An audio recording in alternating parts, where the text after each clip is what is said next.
ఏమో లేండి మాస్టరు, మీకు తెలిసినంత ఇదిగా నాకు తెలీదు, మీరు చెప్పినట్టు నేను చెప్పలేను. చూస్తుంటేనే నోరూరుతుందా?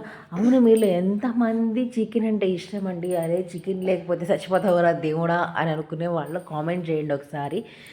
అంటే మీరు పంపిస్తారనుకోవచ్చు, మేబీ దగ్గరలో ఉంటే పెడతాను కదా, అందుకనండి. ఇంకా చికెన్ అయితే ఒక 30 మినిట్స్ ఉప్పు నీళ్ళలో నానబెడితే ముక్క చాలా సాఫ్ట్గా ఉంటుంది. ఒకసారి ట్రై చేసి చూడండి. ఇంకా లివర్ని కూడా బాగా క్లీన్ చేసేసుకున్నానండి. ఇక నేను కొద్దిగా లివర్ ప్లస్ కొద్దిగా చికెన్ వేసి సెమీ గ్రేవీలా చేయమన్నారు మా వారు. ఇక అందుకని ఆనియన్ పేస్ట్ చేశాను, అలానే టమోటా ఒకటే వేశాను, పచ్చిమిర్చి వేశాను. మీరు కర్రీస్లోకి కొద్దిగా శనగ నూనె వాడి చూడండి, ఫ్లేవర్ అనేది కొద్దిగా మారుతుంది, బాగుంటుంది. నేను అందులోకి 2 బిర్యానీ ఆకులు, కొద్దిగా జీలకర్ర వేసేసి ఆనియన్ పేస్ట్ గోల్డెన్ కలర్లోకి వచ్చే విధంగా వేసానండి. మీరు కూడా అట్లనే బాగా ఆనియన్ పేస్టే వేయండి. ఆనియన్ కట్ చేసి వేసేదానికన్నా గ్రేవీకి ఆనియన్ పేస్ట్ వేస్తేనే ఫ్లేవర్ బాగా ఉంటుంది. గోల్డెన్ కలర్లోకి వచ్చాక నేను అల్లం వెల్లుల్లి పేస్ట్ వేసాను. మొత్తము ఎగిపోయాక లాస్ట్లో టమోటా పేస్ట్ వేసానండి. టమోటా పేస్ట్ కూడా తక్కువే వేసాను. ఇంకా ధనియా పౌడర్, గరం మసాలా, చికెన్ మసాలా అన్నీ వేసేసి బాగా ఫ్రై చేయాలి. చూస్తున్నారు కదా, నేను ఆయిల్ చాలా తక్కువ వాడతానండి. ఎంత ఆయిల్ తక్కువ వాడితే మన హెల్త్కి అంత మంచిది.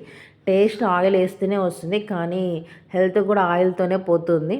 నేను ముందుగానే ఉడకపెట్టుకున్న లివరు, చికెను దీంట్లోకి మిక్స్ చేసేసాను. కొద్దిగా కారం తక్కువ ఉంటే కారం వేసాను. తర్వాత ఎక్కువ మధ్యలోకి ఒక్కొక్కసారిగా నేను కొత్తిమీర వేస్తున్నానండి. అంటే కొద్దిగా ఫ్లేవర్ మారుతుందని. చూస్తున్నారు కదా ఎంత చిక్కగా వచ్చేసిందో. ఇది సెమీ గ్రేవీ లాగా చేశానండి. రైస్లో కలుపుకొని తినడానికి చాలా బాగుంటుంది.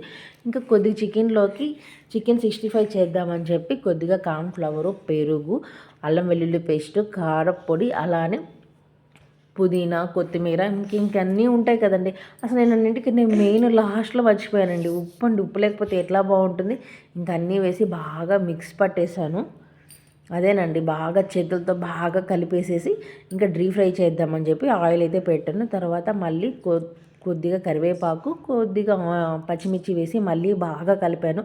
అంటే మనం ఒక 2-3 టైమ్స్ బాగా ముక్కకి మసాజ్ చేస్తేనే ఆ ఫ్లేవరు, ఆ స్ట్రక్చర్ అంతా బాగా ఉంటుంది. మీరు ఒకసారి ట్రై చేసేయండి. నేను ఇందులో కలర్స్ ఏమీ వాడట్లేదండి. కలర్స్ మన హెల్త్కి మంచిది కాదు. అలానే టేస్టింగ్ సాల్ట్ కూడా మన హెల్త్కి మంచిది కాదు.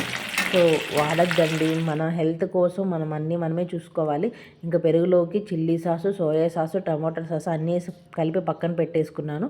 ఇంకా సన్నగా కట్ చేసుకున్న ఆనియన్, కొద్దిగా దల్లగడ్డ, కొద్దిగా అల్లం అన్నీ కట్ చేసేసి కొత్తిమీర వేసేసి బాగా కలిపేసానండి. దాంట్లోకి మనం చికెన్ వేసేసి సర్వ్ చేసుకొని ఇంకెందుకు ఆలస్యం.